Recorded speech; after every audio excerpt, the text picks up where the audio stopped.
Welcome to the World Wild Podcast. I'm Miles Irving, and I just thought I'd say a little bit about really the overall purpose of the podcast, just for new listeners or those who've been listening for a while and wouldn't mind a recap.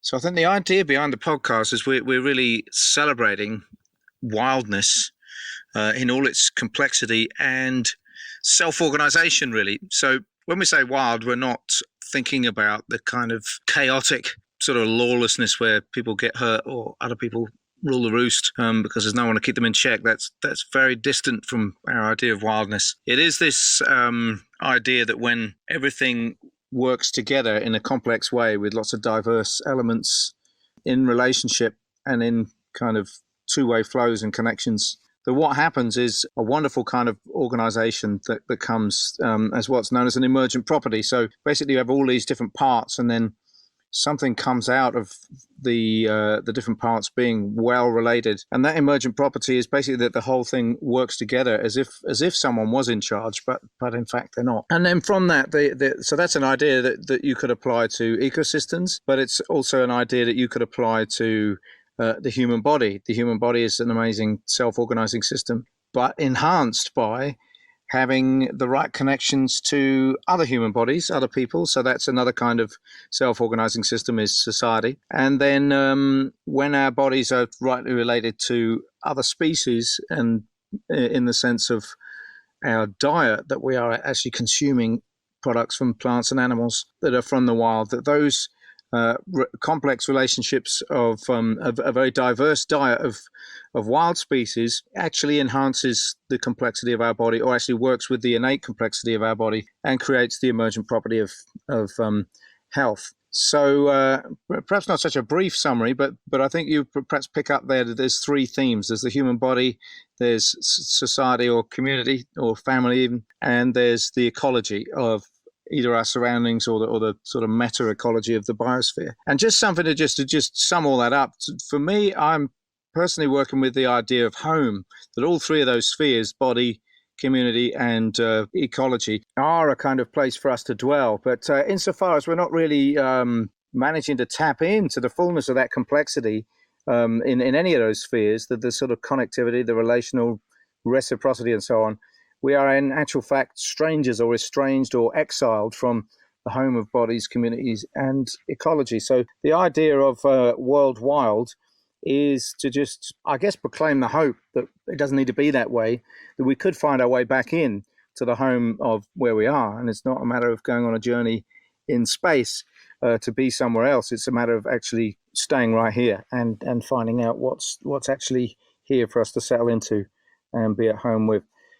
So that's introducing these overarching themes. I think some or all of that gets touched on pretty much every week in various different ways in all these fascinating conversations. And this week we've invited back a guest who's been here for a conversation before, Lukasz Luczaj, the amazing ethnobotanist and forager and self-confessed wild man, or aspiring wild man anyway, of Poland, because Lukasz has a book which he's wanting to tell us about. That's kind of the main motive he has. My main motive is he's such an interesting chap, and it's always good to hear his thoughts and bounce ideas backwards and forwards. So you'll see unfolding in at least part of this conversation that we have a slight difference of view regarding the feasibility of a sort of massive move towards the consumption of wild food by the global population. I think that's partly because I'm a pathological optimist. I do see the huge hurdles that we'd need to overcome before we got to that. But it made me in just thinking about how that conversation that you're about to hear panned out. I just thought I'd like to state a bit more clearly and in a bit more detail how I end up having such an optimistic view with regard to the future of humanity and the biosphere, which is not to say I necessarily think that what I'm going to articulate is going to happen, but it's just more a case that I certainly think it is possible that we could pursue a completely different route to the one we're doing now as a species, and that we have a very strong position, a starting point really from which to do that. So basically, the view that I'm going to articulate now, it could be viewed as an exceptionalist position, and actually we've been accused of that by someone who just took some of the sort of critical points we've made around veganism to imply an exceptionalist view of humanity. In actual fact, the more I think about it, think I'd have to plead guilty. I do think that I have probably an exceptionalist view of humanity. That doesn't mean that I think that we have a right to be abusive or in a position of, kind of sovereignty over other species. But let me explain what I do mean then. So what I mean is when we look at a human being and we look at the human body and the level of connectivity in the neurons in our brain and running right through our nervous system, the level of sophistication of the communication that comes through our gut, I think, which is called the enteric nervous system. I think that's right. And just sort of what an unbelievably sophisticated thing, therefore, the human body is overall. Bearing in mind that part of that is a coupling and a partnership with a whole host and colony, incredibly complex colony, as we talked about with Fred Gillam last week, of microorganisms which are part of that communication system. So in that sense, this is obviously a collaboration with a vast number of other species. But nevertheless, what we end up being, by way of being a conscious being, is vastly superior to any other species, just in sense of our capacity to feel, to know, and to conceive ideas and to implement them. Now, that makes us quite unique. Going on from there, when we take the sophistication of, let's just say, our nervous system, we know it's a lot more than the nervous system, but let's just talk about nervous systems to make it easier to say. If we look at how we can integrate and weave a sort of fabric of communication, of emotional bonding, and coordinate our activities to do far more sophisticated things that we could do on our own with other human beings, that again is another very exceptional thing in terms of just how far-reaching that is compared to other species. And then thirdly, when we take both of those things and we look at how we are able to interact with our surroundings in very complex ways, not least because we can make a plan, but we can also, one of the most important things about our nervous system and the social thing that I've already alluded to is our capacity to learn based on feedback. So, we have a certain level of knowledge and then we act, and then there's feedback that comes that from outside ourselves or inside ourselves in the case of our internal nervous system, which enables us to know better and to therefore find a more accurate way of coupling with our surroundings or with other people, or of using the capacity that our body has.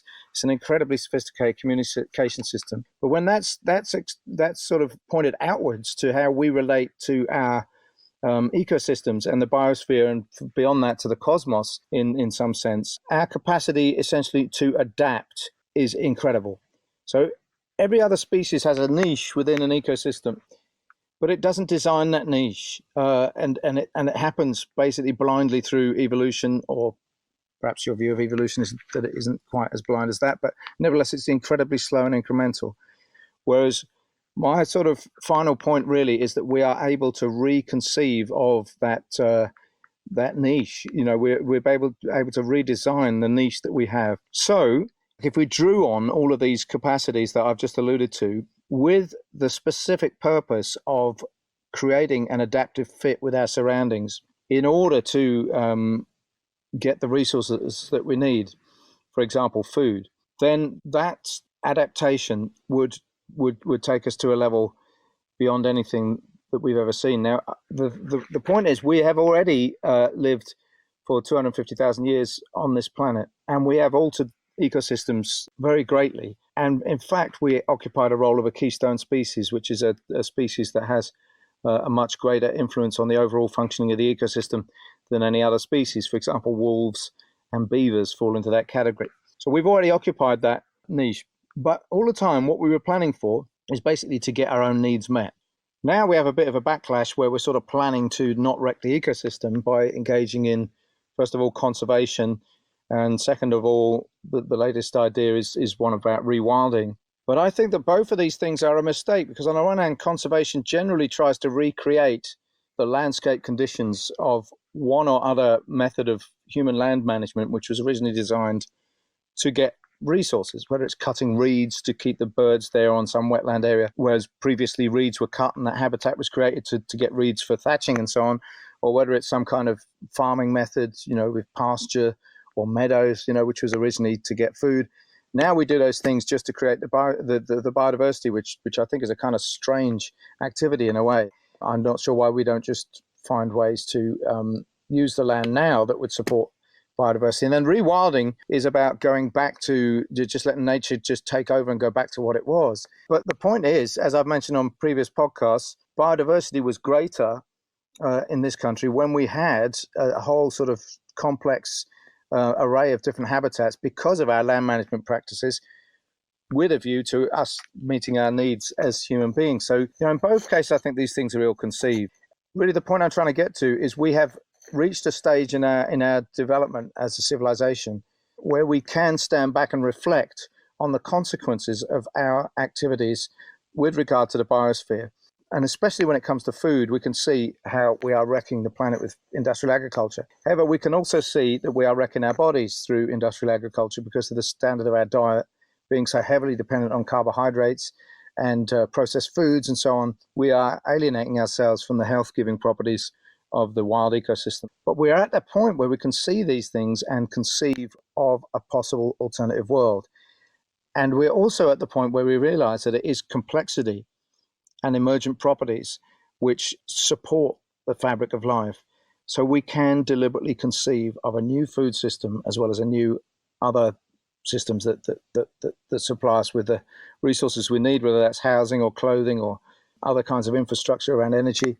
We can conceive of a world where we deliberately make these systems very complex and we weave in the life cycles of other species in order to create not only what we need, but a robust, resilient system that promotes the health of the biosphere. So those might sound very speculative thoughts, but I think when you sort of anchor it on the core thought that life is supported by complexity and that we have a capacity to deliberately create the relationships that we have with ecosystems on purpose, and that we can see that and know that for the first time in our history as a species. That's my perhaps rather long-winded explanation of why I'm so optimistic. I think we have these capacities, and we're at the point where the interrelatedness capacity between us and other people is vastly enhanced by the current level of global communications through things like the internet, including things like podcasts, which can share these ideas. So there we are, confessions of a pathological optimist. So now we'll get on to the conversation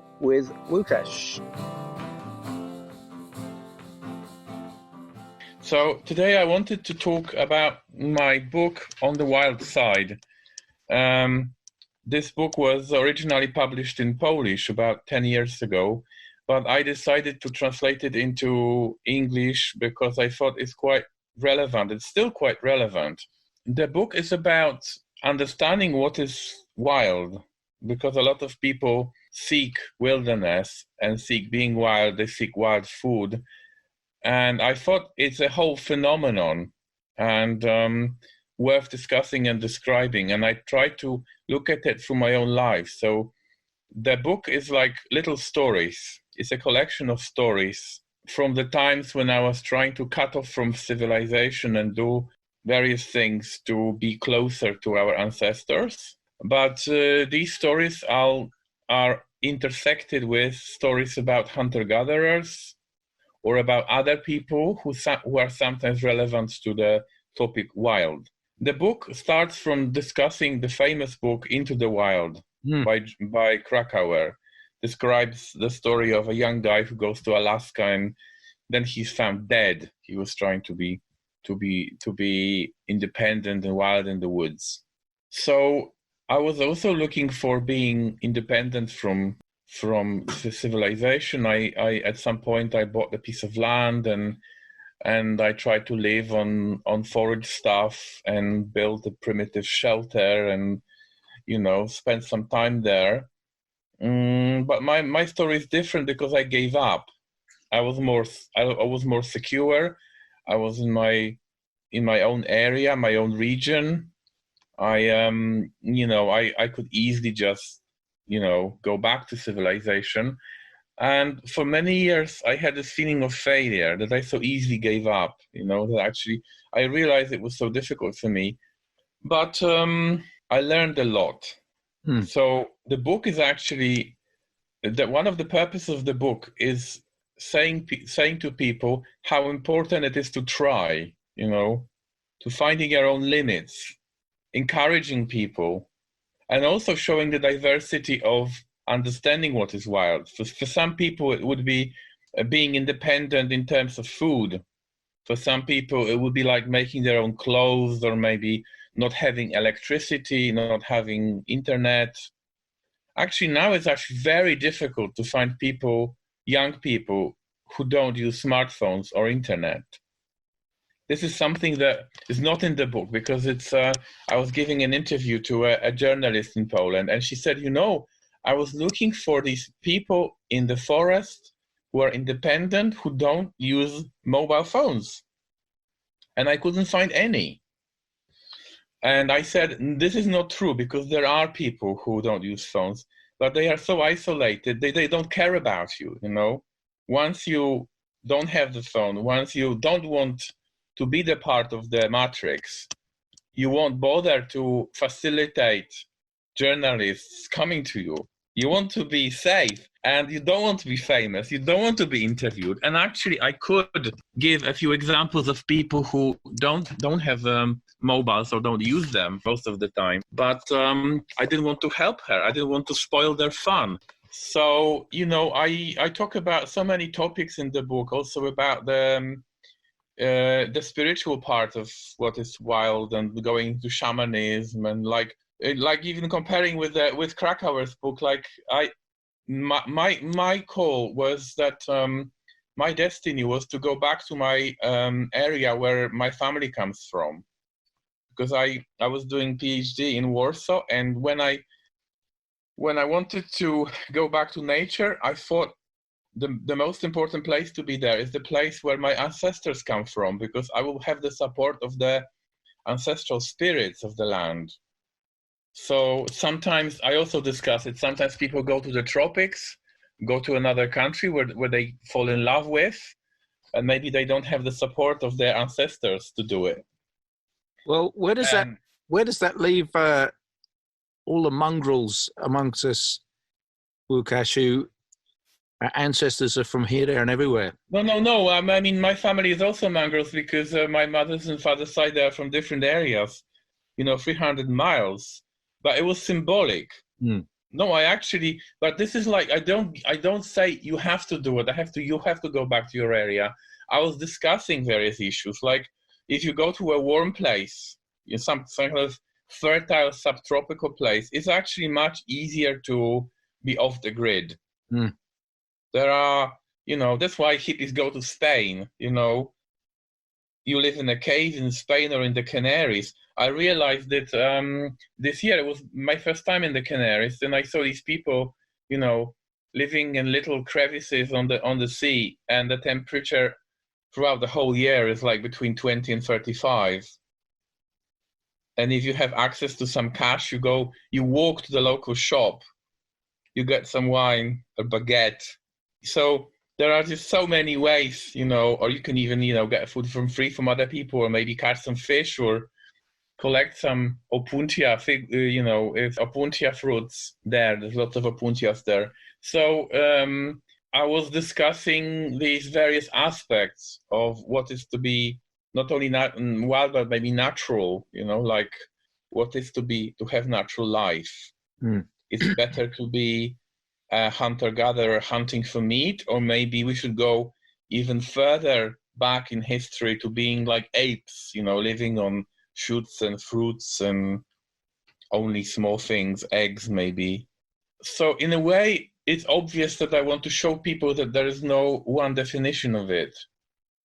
And of course, you cannot go back. You cannot become a hunter-gatherer. Also from ecological perspective, if everyone tries to hunt and forage, there will be enough food in the world. And I remember I remember your discussion with Richard Mabey.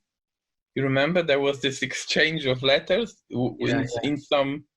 The Guardian. It was in the Guardian. Yeah. It was in the Guardian when he was like skeptical about being able to use the wild resources to feed people, and you are like very optimistic. So I am very skeptical on the side of calories, but I see the value of it per se, like the spiritual value, the also supplying other micronutrients, maybe not like calories.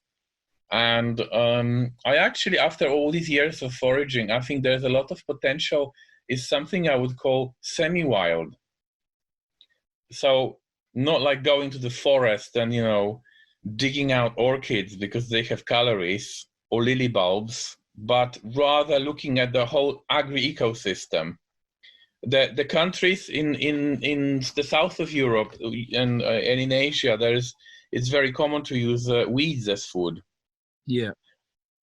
Because they are the part of the whole system. So they were a byproduct of cultivation of plants. So you can also look at foraging as a complementary thing.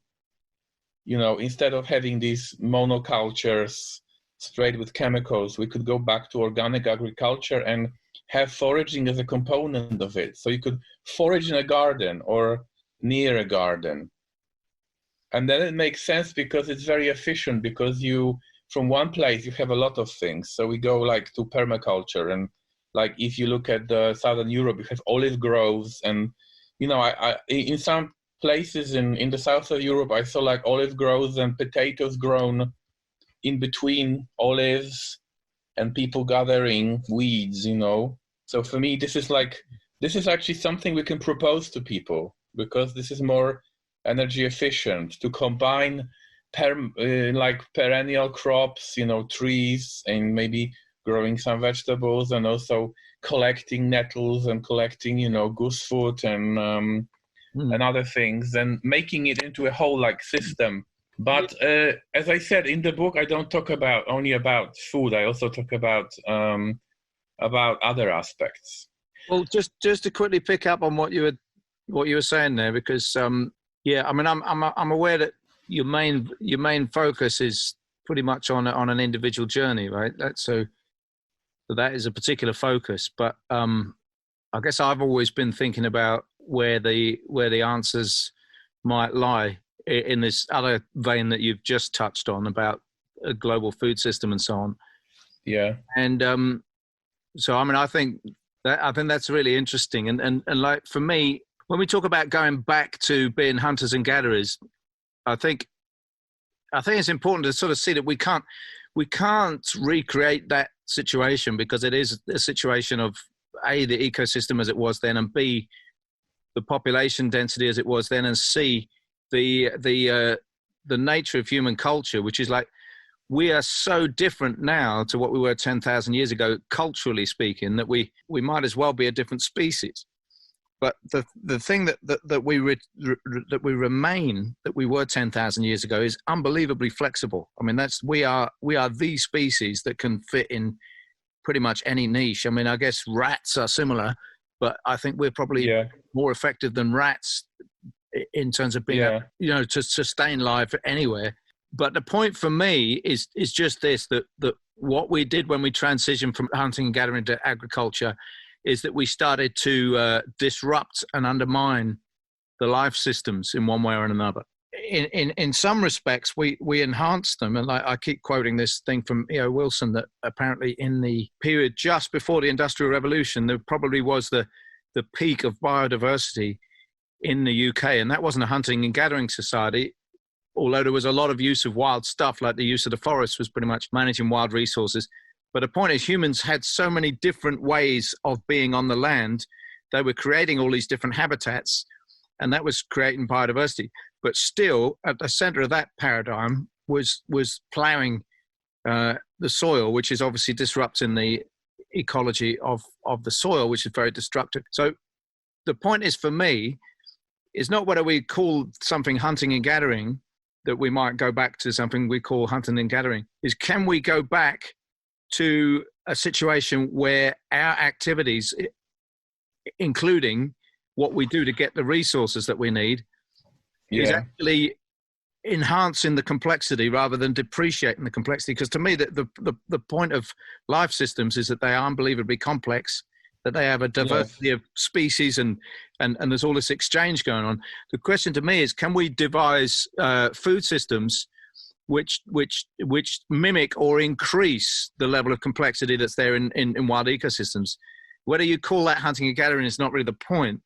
But the thing is, like, you know, organic agriculture and permaculture, as it stands, my concern is it doesn't support like bird life and mammals and things, and you know, it probably do very well for the microbiology of the soil and the smaller organisms. But I mean, sorry to interrupt you, but permaculture does. If you have like a forest garden, yeah, you know, a proper permaculture, of course it enhances biodiversity. But biological systems are very complex, and sometimes you know, it's not enough to just plant, you know, diverse crops, because a lot of species have very slow migration.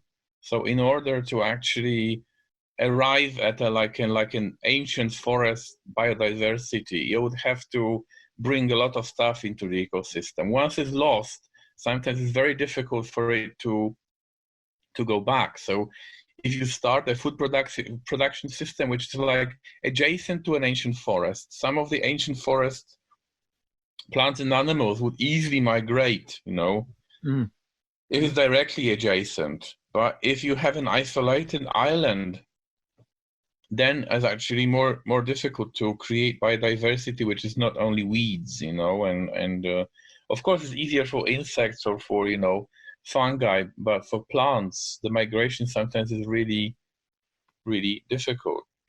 But as I said, you know, my book is not only about food; it's about, you know, the diversity of understanding these things. Like, you know, in a way, you can have an angler who lives in a council estate, and he goes fishing, you know, and he's like a proper hunter-gatherer, you know. He goes fishing, and he gets the fish from the sea or from a lake, and or like in Poland, it's very common to go mushroom hunting. So again, you this is foraging in its pure form. I mean, foraging for mushrooms now doesn't differ from foraging by some peoples, you know, in ancient past. So it's a mosaic of behaviors, and also like our modes of transport. Once we walk more, yeah. Someone said that you know, in order to understand the landscape, you have to walk through it. It's also like a part of being primitive, you know, using your feet, and not cars and planes. Yeah. Well, it's removing the artificial that keeps us from actually being in contact with things, isn't it? And there's also the artificial division between the city and the countryside. You know, people think, oh, I'll move to the countryside to be more natural and have this more natural way of life. But actually, being in the countryside, you have to drive all the time. You are so dependent on the car. It's crazy. It was the worst thing for me when I moved to the countryside, that I had to buy a better car, because I wanted to, you know, feel secure, it doesn't break down, and winter, snow, and blah, blah, blah. And I realized that how much driving I make, which is crazy. Actually, now, in the times of coronavirus, we have a sort of lockdown in Poland, similar to Britain, maybe not so severe, because we don't have many cases, but, you know, it's like, you know, we are discouraged from you know, moving without reason. And I also got a lot of food provisions stocked up for at least 6 months, and so I don't need to go anywhere, and I go anywhere very little. And I realized, you know, how much energy I was wasting by just driving around, you know, for a stupid reason sometimes. I mean, this whole coronavirus thing, which I'm very skeptical about, and I think it's too much attention given to it.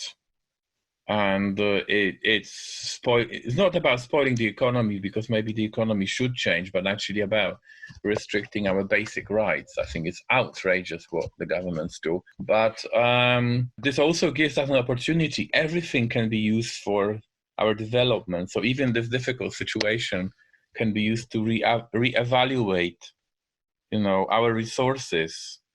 where we live. Do we have access to clean water in case the electricity stops? Yeah. Do we have access to clean water, to a spring? Do we have food stored? In many traditional societies, the food is stored for the year. Like you would have a long winter, and you would have some cellar, and you would have lots of food there. Yeah, well, we've outsourced that, haven't we? Yeah, and there were these people who were trying to do it and stock up on food. Said they are selfish, but actually, this is a normal thing to do. I think everyone has a right to store food for a year because it's a natural cycle. It's a farming cycle, and of course, the many hunter-gatherers didn't store food, where they lived in more stable environments, without heavy winter, for example, without a very long dry season. So there are many societies that they know, like in the tropics, they wouldn't store food. They would just go hunting or maybe starving for a couple of days, maybe once a year. But also many hunter-gatherers stored food, Native Americans would dry meat, buffalo, and for winter, or people would store nuts and store, various kinds of roots, and make holes in the ground, putting, fermenting leaves in the ground, and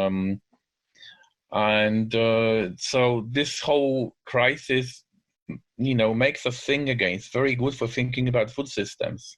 Yeah. Where is our food from? What happens if we don't have access to our local supermarket? So it's an amazing exercise for me as well, like what can I improve? Well, I think it's also an opportunity to communicate with people that don't think at all about foraging, that they have food that's immediately to hand. That up to now they might have not even considered that, but I think to point that out to people at the moment. Yeah, the sales of my Polish books went up by 50% within the last month. Like, I think all the authors are experiencing it, that these wild edible plant books are selling very well now. And because people get more interested in it, and some old friends phone me now and say, "Oh, I want to maintain contact with you because you might be a very useful person. Can you tell me this and that?" And because people think it's an important thing. It's weird because I don't know about you, but I've always tried to distance myself a bit from the sort of survivalist aspect of foraging, just because I don't know, all seems a bit desperate. But when something like this happens, you realise that is a point on which a lot of people are going to connect. They might not have romantic ideas about reconnecting with land, but they do have very practical ideas about not starving. So that is a motivation to become aware of the wild plants that are grown near them. Yeah, here I should mention the experience of the former Yugoslavia.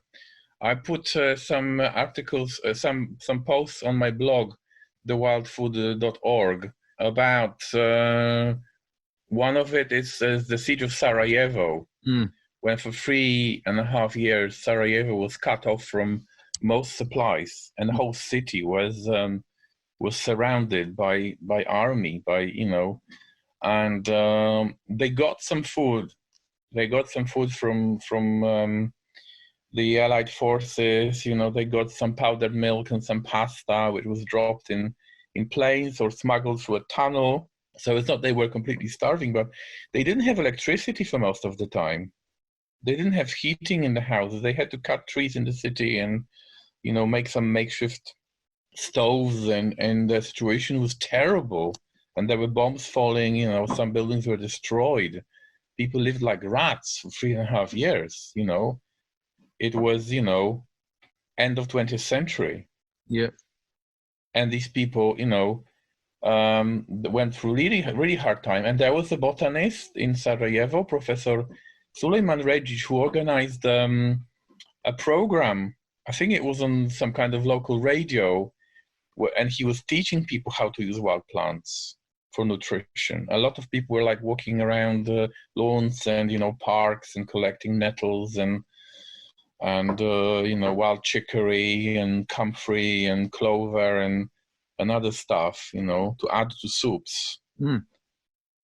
It's well documented. He wrote a paper about it, documenting actually which plants were used by people. Yeah, it's fascinating. We'll put a link on that. Yeah, it's another interesting story is the work of Josip Bakic. It's a Croatian researcher who was the main person in an army project in the former Yugoslavia, which lasted for a few decades. He started it as a young person, and they were training soldiers to survive on islands of the Adriatic. And they did a lot of experiments with different sizes of groups of people foraging, like, very small groups and larger groups. And they had also doctors like looking at people, how, in case something happened. And they recorded a lot of the stuff and published it. So I'm sure some of it was secret, but then a lot of it was published. So this is very unique that we have an army which is making experiments with soldiers, and they actually supply the information to the population. They started from a survey after Second World War. They did a survey of what kind of food was eaten on the coast of the Adriatic during the war, because they really suffered, because the land is not very fertile. It's like Mediterranean climate, and the production per square meter is not very high. And a lot of it is just rocks. And people had just like goats and sheep and olives and ate weeds and a little fields of potatoes. And during the war, some of the areas suffered terrible lack of food. So people would eat like pigeons and cats and foxes and What about turtles. rats? Rats? I don't remember. I think they didn't. I don't think they did. But they did a lot of things. They ate like seabird eggs, and they made some statistics. I also wrote a post about it. And another time was the Great Famine of China, 1959, 1961. Actually, when I hear about coronavirus and these stupid politicians shutting everything off, this is like really reminds me of China when they made this mistake. They wanted to change the economy, and they encouraged people to turn a lot of tools into metal because they wanted to build factories. So always like a big change in economy is very dangerous. The same Russian Revolution, there was famine after Russian Revolution. When you change when you disturb the economic cycle, you are always in danger of famine. And this is happening this year now in the world, when people's activity is completely disturbed. And there are so many people in the world to feed now that I think that the food prices will skyrocket this year. They will skyrocket. And, terrible stories what happened in China. How many people, we don't know exactly, but it's estimated about 60 million people died of starvation. Wow. 60 million people. There was cannibalism. There was, and people were just wandering around the mountains trying to find some roots and eat them. And I did interviews. I did a lot of field work in China, in a few provinces of China.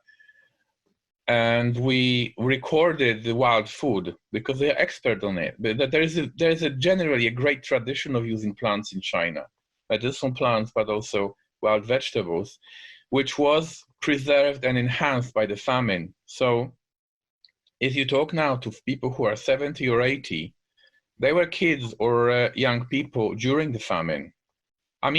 Interviewing people about famine in China is very difficult, and sometimes I had to do it indirectly, but they will tell you some stories, Like I remember a woman crying, saying that she survived the famine because they had a weeping willow by the house.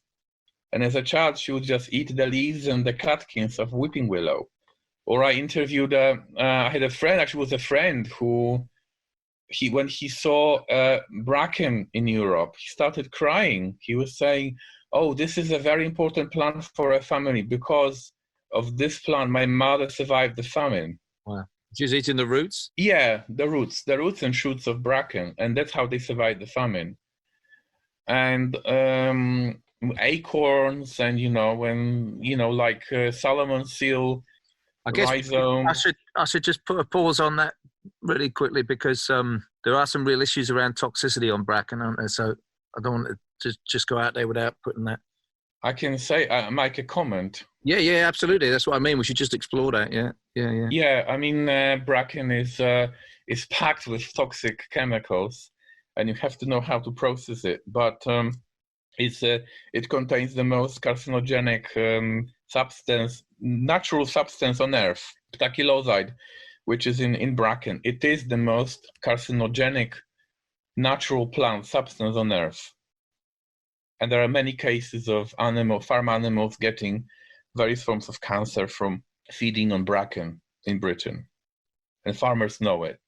So it's very, very dangerous. At the same time, with proper processing, long-term processing, boiling, baking, leaching, washing, it stops being so carcinogenic. It is sold in China. You can buy it in shops, the bracken roots. And there is some epidemiological data showing that in parts of Asia where they eat a lot of bracken, it's increased incidence of stomach cancer. But I don't think it's that dangerous in the form they sell. I eat bracken all the time when I'm in Asia. Well, a little bit of reading I did on it. Apparently in Japan, the shoots in the spring or something, and then it started being done on a large scale and put in cans, so that meant that people were eating it at different times of the year, not just in the spring. And following that, the incidence of stomach cancer went up. So they put that down to, like, if people just eat it in the spring, they're okay. But if they then start eating it out of a can... Yeah, I mean, this is sensible to do. It's the same with pyrolyzed alkaloids, PA alkaloids. Yeah, they are common in some groups of plants, like in comfrey, but which is the Boraginaceae family, but also in Asteraceae. Yeah. Like ragworts, but also I think in thistles you would find some, or like butterburs and coltsfoot. And again, people ate these kind of things only in spring, not through the whole year. And I think you have to be sensible. If you just eat something, just use some plant 3 times a year, it's a different thing than people eating it all the time. Or in large quantities, like animals might do if they're fenced in. Yeah, I mean, a lot of the situations where animals are poisoned by plants is when animals have no access to other kind of food. So if there are fenced cows and they have a field and they cannot go anywhere else, at some point with desperation they will eat this plant. The same with starving people. If in many countries in Europe, farmers were tied to their villages, and when there was famine, they couldn't go to land which is not theirs because other people would be angry that they go to their land. So they had to forage in their own meadow, their own field. So they were desperate. In Poland, we had it was common to eat bindweed during famine. Right. Called Volvulus arvensis. But it caused some neurotoxic problems. I've always wondered about that. Yeah, because there's like the sea bindweed is it comes up in some of the ethnobotanical literature as being a leaf that was used. No, it's Convolvulus genus is used throughout Europe, very little. So I know still people in Croatia who collect it. Right. But it has that toxic effect if you're eating lots of it. Yeah, I mean they would put like 1 or 2 leaves in a soup mix. Yeah, this is fine, but people were starving. They would eat a lot of it, a lot. And I remember an interview with written down in some ethnographic museum in Poland with a lady whose family was starving in the beginning of the 20th century, and they were eating thistles, Cirsium rivulare, and she said we ate so many thistles that you could fill the whole barn, and we were still going hungry. Yeah. So imagine if this woman is saying they ate a barn full of thistles, yeah? So the toxicity effect is a scale is completely different. Yeah.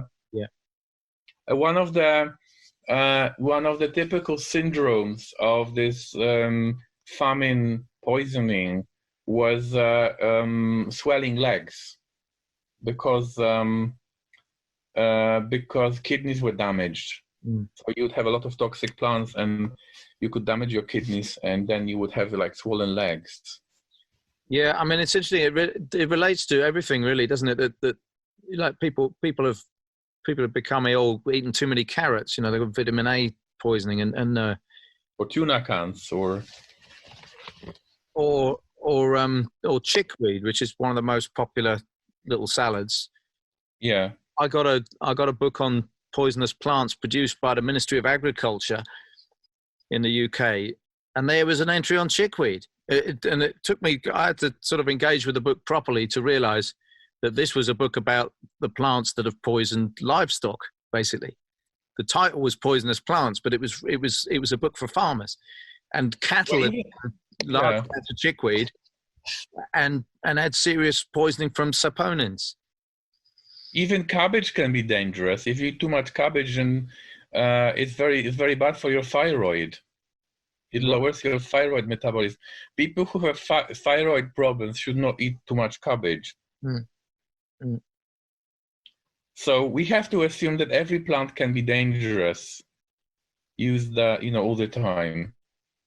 Yeah, and it points back to the sort of central argument, I think, that needs to be made about food and about farming and about everything, is that what we need is diversity, and that interacts with our complex biochemistry by giving us lots of small amounts of lots of different things. But when we get industrialized or fenced in or whatever the situation that's not as happens in the wild or is not natural, all of a sudden we're in a situation where we just have too much of one thing. In my book, I also wrote a chapter about a pyramid. Like, we have a pyramid of nutrition. Like in some old books, you would have, I don't know if you have it in England, but in Poland we had this like a pyramid drawn. Yeah, I've seen it. I think I've seen it. And the base is like the cereals, and then you would have maybe dairy or meat or vegetables or different combinations. And I think we have to talk about the pyramid of basic skills that people should have. Like what the civilization does, it cuts us off from the base of the pyramid. So people have no experience with even touching the soil, collecting plants, doing things with their hands. Yeah. So the base of the pyramid, actually, for creating security for human societies, would be just let people not forget that they have hands and you can do things with hands, not only clicking, things on the laptop, but actually that you can chop a tree, you can use a spade. Yeah. And recently I was, experimenting with putting some meat cans in the ground, like a survival provision in someone's land, helping. That's what you can do during the times of crisis. You can store some food outside your house. You buy a big plastic barrel and you bury it in the ground, and and the person I was helping to do it never used a spade. And they just didn't have the muscles. They knew how to use the spade, but didn't have the muscles. So this is the problem with the school, that school, British school is much better than Polish school. It's less academic. But still, kids have sports. They maintain the physical activity. But it's kind of useless, kids running around. It's stupid. I think it's just so stupid, making kids run around for a few hours. It would be better to have like a potato field in the school, Yeah. And also like kids doing things, but actually doing things with purpose, you know. In the countryside, usually people, anything they do with a purpose. Even when they go to the forest, they would go thinking, oh, I'll find some mushrooms, or I'll bring during the lockdown, my kids are not at school, and so they've had to come with us. I've been very pleased about that because, you know, they've been picking wild garlic, sea aster, and getting involved in the practicalities. That would never happen ordinarily. So, you know, there was a period in education when people forgot about it because it was obvious that, you know, at some generation, it was obvious, you know, how to grow vegetables or do these things for most people, especially maybe not in England, but in Poland, like my parents' generation, they know all these things, you know, and so they were like, you know, giving a lot of attention to kids' education, but forgetting about the fact that their kids already never milked a cow, never planted potatoes.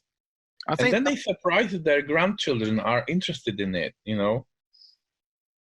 So everything has been divorced from the homestead, basically. I mean, the origin of education, is just we've got all of the parents to work in factories now because we've destroyed their cottage industry. Well, this is England anyway. I don't know what your history's like, but in England, the common land was stolen and turned into larger scale farms, and the cottage industries were destroyed by factories. So that was a great opportunity for the people that owned the factories to get everybody to move to a city and work in the factory.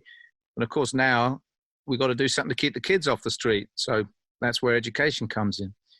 But prior to that, the education was that you were part of your homestead. You were involved in whatever your parents were doing. Much better. Yeah.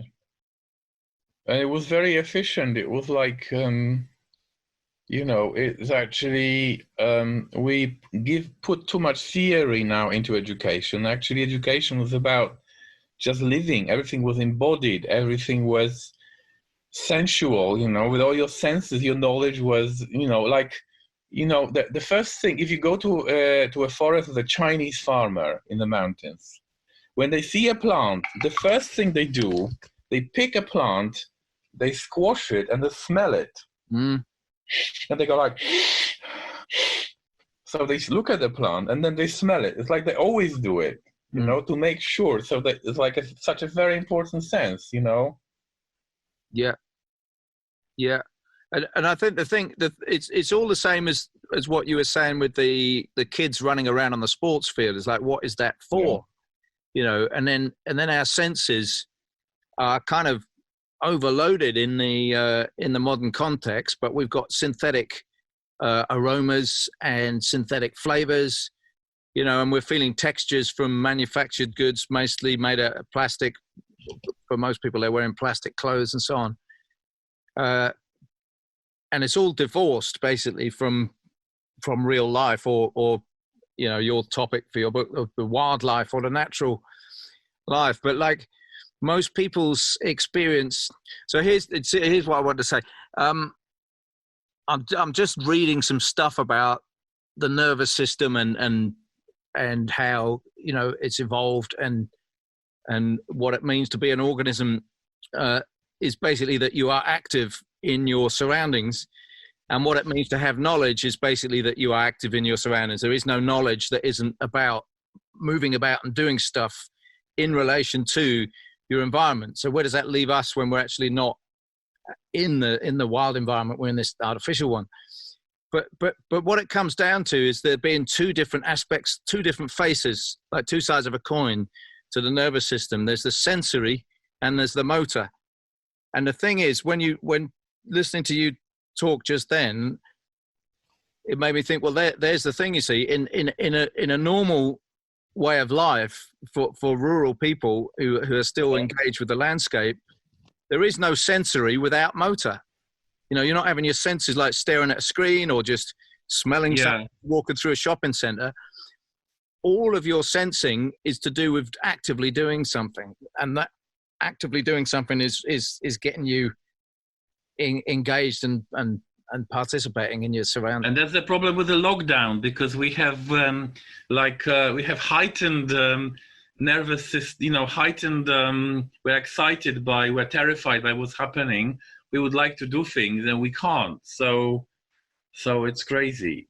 It's absolutely crazy. Like in my village, now with the crisis coming, people say, "Oh, we're not worried. We just planted more potatoes." So this is the response to the crisis. When you live close to the land, yeah, okay, there's gonna be economic crisis. I had an acre of potatoes. I will just plant an extra acre. I will plant an extra acre of wheat. Yeah. Yeah. In case there is not enough food, or in case I can, the food become expensive, I can sell it, and that's it. And so I think a lot of the problems with people being scared now is because the spatial structure of the society changed. Like there are so many people who don't have any access to environment. Yeah. And I also, in my blog in English, I wrote a post about fractals. You know fractals? Yeah. So, they are these geometrical figures which are like infinitely complex. They are complex in a similar way on different levels. They repeat on different levels, but each time. Yeah, they repeat the pattern, and we can imagine that we could make a society. We could make the spatial structure of our landscape like a fractal.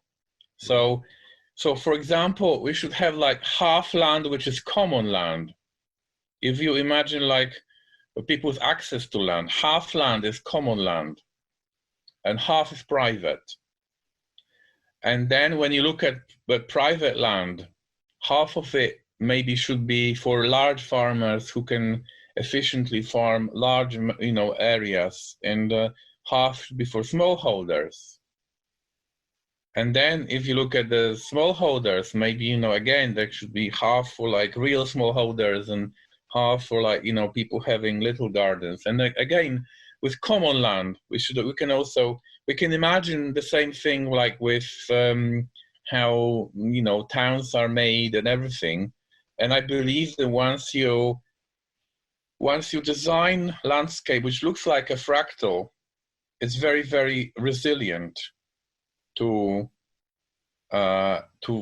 catastrophes and changes, because it has different levels of complexity, and in some situations one level can be better than another, because in some situations maybe large farms or large shops or large organizations could be more efficient.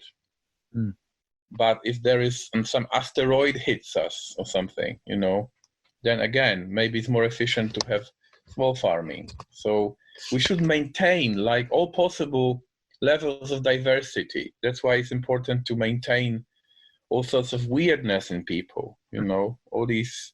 You never know when it might come in useful. Idiosyncratic perverts or something. They might be useful at some point, because they show different strategies. And F. Wilson wrote about it, saying that even if you look at very simple societies like primitive farming societies or hunter-gatherers, the same thing happens as in our society. There are some very hardworking people and some very lazy people. In every society you have this problem. And why would society maintain this? Because they are different strategies. These lazy people might be actually very good with waiting for game if you are a hunter. And if you are lazy, actually it's very easy for you to just sit behind a bush with your bow and wait for hours, and then an elephant comes or something and you shoot it, So you never know which strategy is better. The busy guy's gone home. The busiest guy's gone home and he's hungry. But what about the use of space in cities? So this is something I think that we've got a lot of potential for when you look at the actual surface area of the cityscape. And obviously, in terms of surfaces, there's a hell of a lot more than you have just on flat land. Yeah, I mean, in China, they but I wanted to talk about cities not in the aspect of a vertical surface, but if you go to China, they often grow vegetables in cities. Like you would have a tree along the road, and then they would like sow cabbages or radishes around the tree. Lawns are very rare in Asia. It's like these kids with like kids running. Lawns is something useless. Yeah. Well, other than the weeds, I mean, that makes it very useful when you've got medicinal and. Yeah, it's used for the weeds and also maybe as pasture, but actually just an average lawn is quite useless, you know, apart from, of course, producing oxygen and, you know, if you have like flowers, they feed bees and bumblebees, etc. But but what you said before, I will go back, that cities are very complex. They have vertical walls and they have balconies and roofs. The roof garden movement is very strong in Germany. They have it's been very strong for over 20 years, 20, 30 years, you know. And I believe in Singapore, they're doing a lot as well with roofs and even vertical gardening, so that the walls themselves. I mean, it's easier in Germany because they have more modern architecture. They also had a lot of damage during the Second World War, so they have a lot of modern buildings, and the German cities or Polish cities looks more modern, you know. So it's easier to install a roof garden on a block of flats than on a Victorian, you know, terraced house, of course. I think a lot of this comes down to really sort of large scale planning and long-term strategy, and the obstacle is, of course, that that's not happening, and there's not a will for it to happen. But I mean, if you planned a city from scratch and thought in terms of design, that the whole system was being considered from the outset, you know, energy and water cycling and sewage and food production, and I guess that it must happen somewhere, you know. There must be a situation where somebody will put money behind that in order to enable it to happen. I mean, I think Singapore, they're trying to edge it in that direction. They've got this right-wing dictatorship there that has got some quite green sensibilities. So they're kind of forcing things through that just won't happen in a democracy. Not that I'm advocating dictatorships, but there's an interesting situation there. There's a lot of thought going into how things could be done differently from a planning point of view.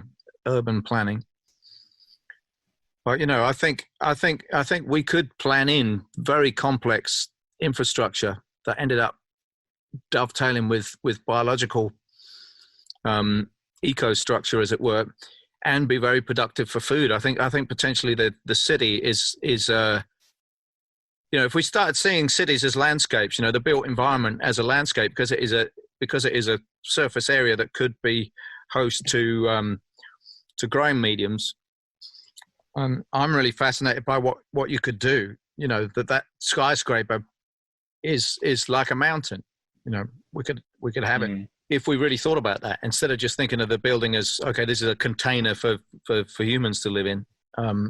If we say, well, no, this is a structure, and that's one aspect, can be for humans to live in. Another aspect is it can be absorbing heat and light from the sun. It can be interacting with the wind. You know, do you know this thing about the termites, that they have this incredibly stable internal temperature to a termite mound that is warmish in the winter and cool in the summer, and it's all to do with some kind of weird sound vibration to do with the structure of the termite mound that makes the air circulate in a certain way. I forget even the technicalities of it, but it's absolute genius. That has somehow managed to co-evolve with the termites. So I mean, they've got a structure that manages to deal with that, you know, like to stable temperature, without any kind of electronic devices like we might seek to involve. But yeah, I mean, I think that's I don't know. I mean, how does that intersect with your thinking about wildness? You know, because that's what I'm trying to push. I'm trying to push the idea of wildness as being the idea of complex systems which are self-organizing, basically. Yeah, I mean, definitely self-organizing, because wildness is, it's like letting go. It's like we don't want to control too much. Yeah. But it's very complex, and sometimes letting things go wild too much might be bad. It's like in after the Second World War, there were a lot of national parks created in Poland, and some of them were created where there were beautiful grasslands in the Tatra Mountains, and there were shepherds with sheep, and the government said, okay, you can't graze the land anymore. And these beautiful crocus meadows got overgrown by trees. Yeah, but that's not letting it go wild. It's pulling one of the key. It's pulling us as a keystone species that is facilitating the wildness. It's unplugging from that system, and I think that's the problem that people are getting into when they're thinking about this. Is they've got this weird concept. How can you be even alive and having this conversation and talking about removing yourself? When you are wild. So that's why we have to. I'm a bit skeptical about this concept of rewilding Britain. This Monbiot's stuff. Because I think it's very good to some point, but actually in some areas, Britain has been amazing in maintaining this incredible balance between humans, culture, history, nature. Yeah, amazing. I mean, I think the main problem in British agriculture is this. In Britain, is this agricultural class of landowners, and also this orientation for high yield of crops, and so a lot of the countryside was just destroyed by fertilizers, pesticides. Yeah. But apart from that, I think Britain has this amazing in semi-open landscape. You don't have enough woodland. You don't have enough woodland, but I know. But you have these old trees. Always when you think that if British people, if they think sorry for Britain, that they have, I don't know, 10 or 15% woodland cover in Britain compared to, I don't know, 30% in Poland. Yeah. You go to some old park, and in one park near London, you would have more old trees than in the whole county in another country. Oliver Rackham wrote about it. I think if you actually count all the ancient, old, veteran trees in Britain, there'll be more of them than in the whole of Europe. Yeah. So, I mean, this is something that also should be taken into account. That Britain, although it has really low woodland cover, actually has some really high quality areas which are like suburban parks and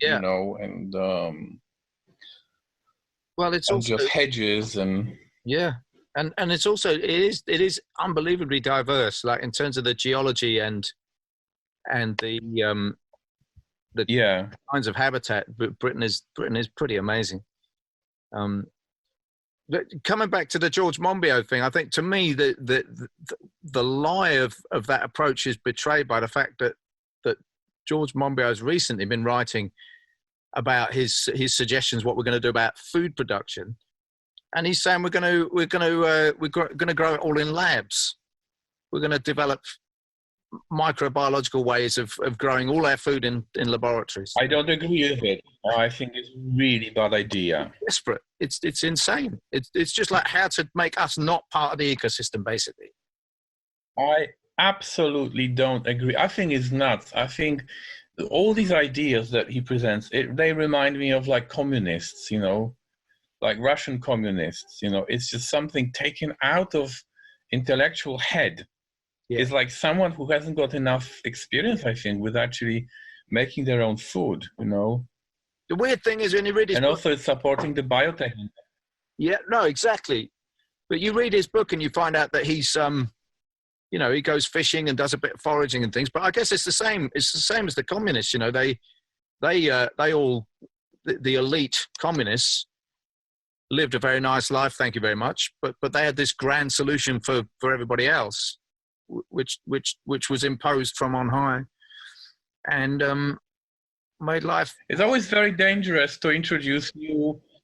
It's always very dangerous to introduce new ideas, and always you have to try them in practice, and also you have to try them for a very long time, because sometimes you might have some food production system which will work for one generation or two generations. You know, it's like having grazing animals in the Mediterranean. Yeah, at some point there were a lot of animals in ancient Greece, and they were grazing, they were producing food, but they were deteriorating the soil. So generation after generation, the fertility of land goes down. I mean, that's probably one of the main reasons why ancient Greece, disappeared, is because they cut down the forests and destroyed the soil. And actually, when you look at yeah, go ahead. When you look there is this book by Jared Diamond, Islands, where he shows that actually most civilizations collapsed because of the ecological catastrophe. Yeah. So Monbiot is right. He's right about the fact that we are in a big crisis, that our civilization is like ending because of the ecological catastrophe. But I think some of the solutions proposed are quite nuts. Yeah, well, I think it's because it's not looking at what is the actual problem, and the way I see it is what we've got is like a dissociation. Like the dissociation being a term that the psychologists have come up with to do with like a spirit or a mind that's not actually inhabiting the body. It's like out of sync. Well, we're like that with the landscape. We are dissociated from this natural landscape. We're part of it, just as a person is a part of their own body. But like these psychological traumas happen so that people are not actually in touch with their own body at all. They can't feel the feedback. They can't be present. They can't do the things that a body's meant to do, that like makes them able to listen to another human being and make eye contact and respond and so on. Well, we're dissociated from this landscape. That's what's causing the problem. We're completely out of kilter and not in a position where the things that we do are like a conversation. There's a two-way conversation that we respond and adjust what we're doing according to the feedback that we get. So to my mind, the solution that these guys are coming out with, I mean, James Lovelock apparently years ago said, "Oh, we should all retreat into cities and live off hydroponically grown food." And that was quoted to me by Richard Mabey as part of that private exchange that followed the one that you mentioned in The Guardian. He said, "I think we ought to embrace that philosophically, the idea of withdrawing to let wild nature recover." But it's like madness. The point for me is that we've got this dissociation has happened, this complete lack of a two-way flow between us and the land. In other words, we've got outs. We've got out of sync and out of relationship, and these guys are saying what we should do in order to fix that is to get even further out. Yeah, it's absolute madness. We don't need to get out, we need to get back in. That's what we need. Exactly, I agree. And the problem now is that although there are a lot of people who are really like ecologically minded and they want to support biodiversity, want to have this nature-friendly lifestyle, there is a polarization. Another half of the society that knows nothing about the environment. A very good example is what they did in Spain recently when they bleached their beach. You heard about it? No. They wanted to disinfect it. I think there was an article about it in BBC today or yesterday. Some town in Spain bleached the beach to kill the coronavirus. Wow. But you have to be completely nuts, knowing, if you know nature, if you know how it reacts and how many different things there are in the beach and what effect it has, So this is the big problem. Is this also with the coronavirus? Is the hygienization? Yeah, like there are these city people that they like hygiene. There's just too much hygiene, And this panic reaction to coronavirus is hygiene, it's like we want to remove it from the world. We just want to have everything clean. And then, in Poland, people the government making you wear plastic gloves in shops and, masks. And it's all about sterilization. Yeah. Yeah. And yet, we're a living system. So we can block the door, as it were, in these minor ways. But and another issue is that we are so afraid of death that the fact that in some countries, like in Sweden, where maybe the actual rate of death might be a bit higher, but no one's killing people there. It's not that the government is killing people; they just had a different strategy. Or even in Britain in the beginning, when Britain was, I would say, open to the virus. Yeah, so that's why you have a lot of deaths. But actually, but actually, when you look at the number of people in the society, it's a very small fraction. And we are scared of natural processes, and you never know where to draw the line, because of course you can try to save every single person. So it's a very sensitive issue. I know that people get very, very upset when you talk about it, when you talk about letting go, and also because it's a new virus and we don't know much about it. Of course, caution is advised, but I'm talking about it in relation to nature in general, to our attitude that something is getting a bit out of control and people are panicking and governments are panicking. Yeah.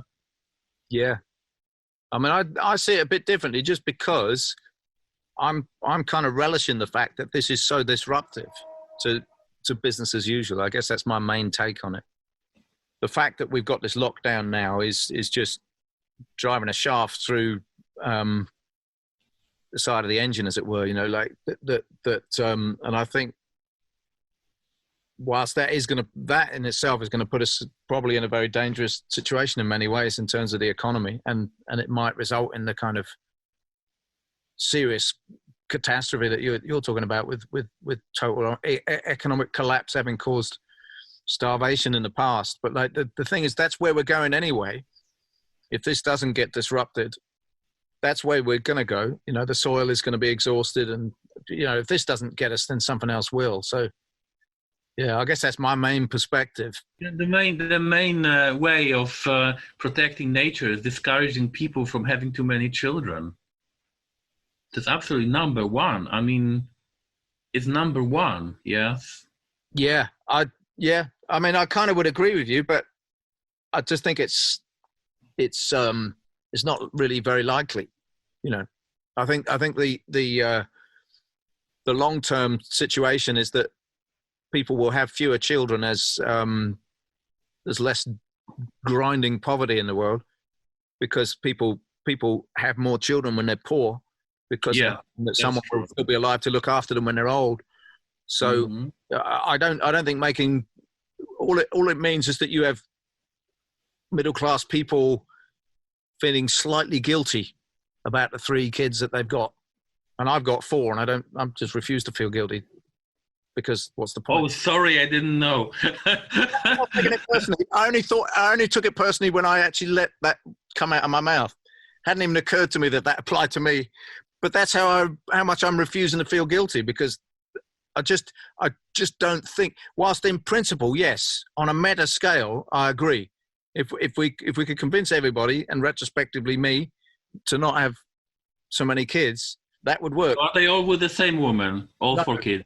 Two with 2 different women. So it's split into 3 people, so it's not that bad, Well, and I've got just an exceptional person, and I've got 2 aunts that didn't have kids. I don't know if that buys me anything. I don't know, but so that we didn't reproduce that much as but for me, it's just so unrealistic. You are not going to convince people to not have kids. I know. They'll have kids if they want to. They won't have kids. No, but it's good to bear in mind, It's good to kind of... Well, it's just in theory, but it's like in terms of a strategy, it doesn't work. We're not going to achieve that, So, I mean, I personally not working on that thought experiment too much. Like, I'm trying to sort of stake out a little corner here, which you're right to call it optimistic, that just the thought experiment What if 9 billion human beings were profoundly integrated with the ecology of the planet? That's my thought experiment. What? Because the point is, it's not about biomass. Yeah. So there's not. It's not about there being the biomass of all the bodies of 9 billion people. Yeah. Because if it wasn't biomass of people, it could be biomass of insects and bacteria and whales and birds. That's not the point. So there being lots of a certain kind of biomass is not the issue. The point is, how does that biomass interact with all of the other species? And I feel sure that with the complexity of the human brain and the complexity of what we can manage to instigate through technology, if we were planning and aiming, and this probably isn't going to happen unless we have some serious catastrophe and collapse to make it happen, which might solve the problem because half the population might die. But I also ethically can't sit here wishing there to be a catastrophe that wipes out half of my species. I think that's almost worse than being a cannibal, to actually sit here wishing that something would kill 4.5 billion so we didn't have quite such a problem with the humans being here. So I have to start thinking where could it work for us to be this much biology, because this is complex biology. My body, your body, it's good stuff, It's not in itself the spanner in the works. A human body has got this brain sitting on the top of it that interacts potentially with everything else to create culture that is incredibly complex and supports the life of the biosphere. If we did that on purpose, if we didn't just think, I'm hungry, but we thought, well, hang on a minute, we've been here before. Everybody saying I'm hungry and grabbing X, Y, and Z meant there was nothing left and the ecosystem collapsed. So what if we think I'm hungry, but how can I get something to eat in a way that supports the ecological complexity of where I am? Developing the habits. And one of it would be growing food at school. I think it's really missing. Growing food and also foraging. But like kids taught the contact with food, food production. Well, where does food come from? I'm often repeating this, but it's a question I ask kids: where does food come from? And for everybody else, in terms of other species, food comes from here, right? Whereas kids grow up now thinking food is just this thing that arrives from somewhere else, So yeah, if we can get kids to participate in this marvelous situation of food coming from this place where you are, that's that. Yeah, I agree. And let's get the kids foraging, because that starts recreating the linkages. Yeah, let's get to the kids. Okay, well, thanks for listening to this week's World Wild podcast. And yeah, I just want to add a thought to my long ramble at the beginning, actually. Just that, in case you hadn't noticed, I'm not really advocating this exceptionalist position as some way of us kind of swaggering around in a superior manner. The point is, and I probably should have put this in there at the beginning, I hope anybody that was offended has made it right to the end so they can hear this slight correction, that basically what this means is an incredible responsibility, because we have the power to influence so much. We have the power to destroy, but we also have the power to heal and to mend. And in my view, we certainly have the power to create a new way of existing on the planet, which is not just with the benefits to humans in mind. And, with this enlightened position of seeing how ecosystems work and the complexity of things, not having, like a central control mechanism, that it is precisely by integrating ourselves in and becoming just one more complex aspect of the living systems, albeit, from a keystone species sort of position, that we know that we are anchoring ourselves in the biosphere, but we are also bringing an enhancement of that complexity by designing a system of life which does precisely that.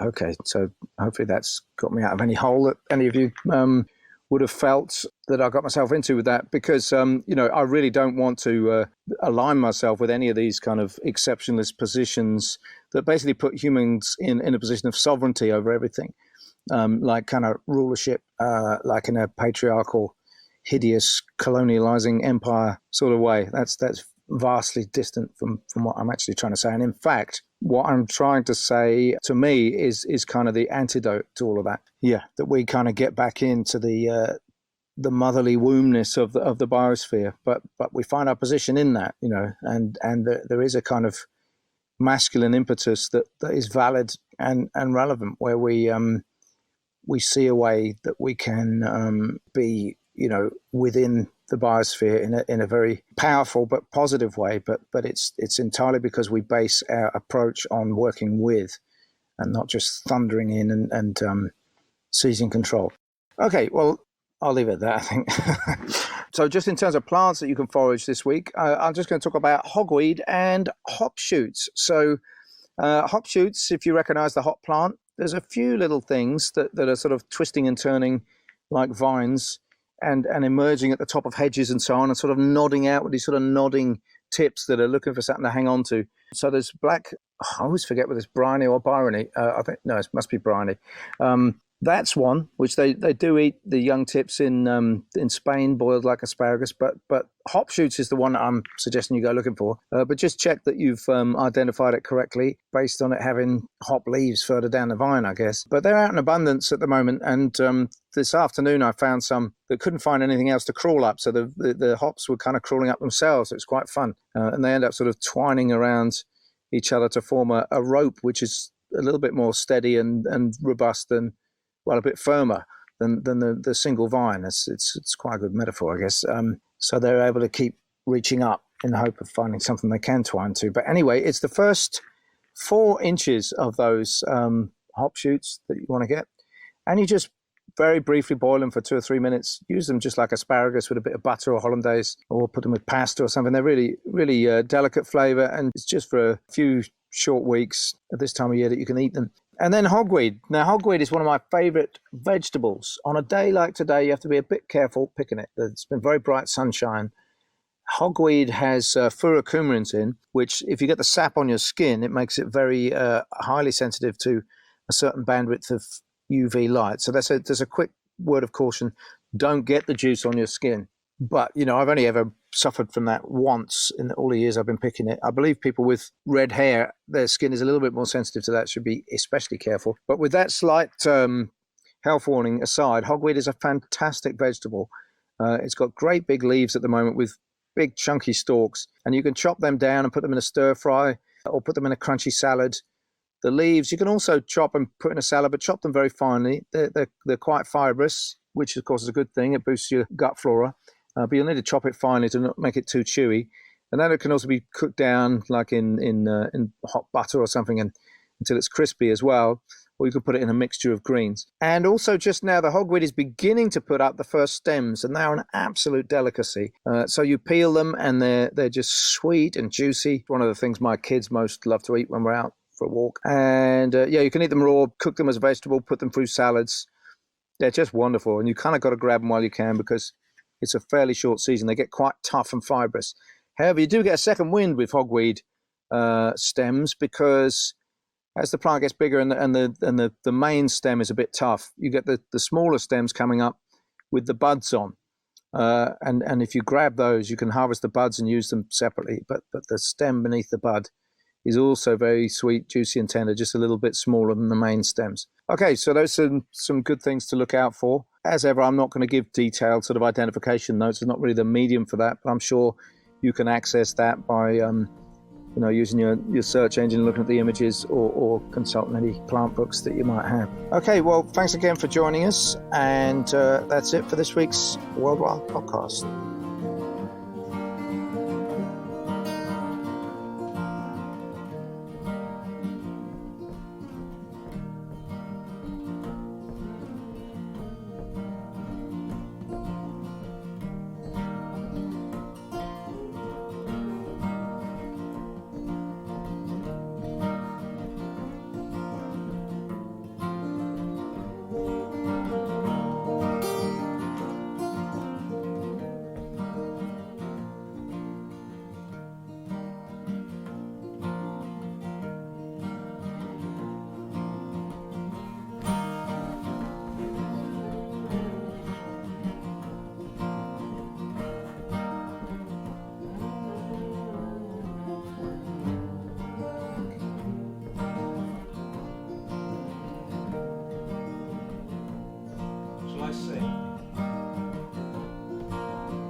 the sun setting on the ocean,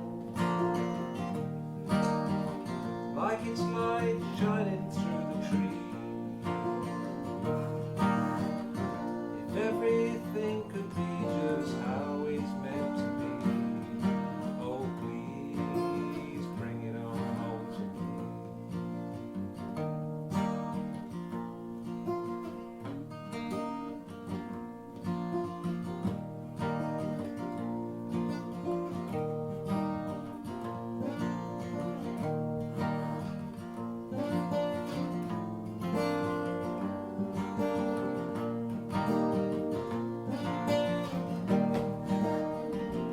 Shall I do the chorus bit? Oh please bring it on home to me. Oh please bring it on home to me. This feeling in my heart setting me free. Oh please bring it on home to me. Like the sun setting on the ocean, like its light shining through the trees. If everything could be just how it's meant to be, oh please bring it on home to me. Oh please bring it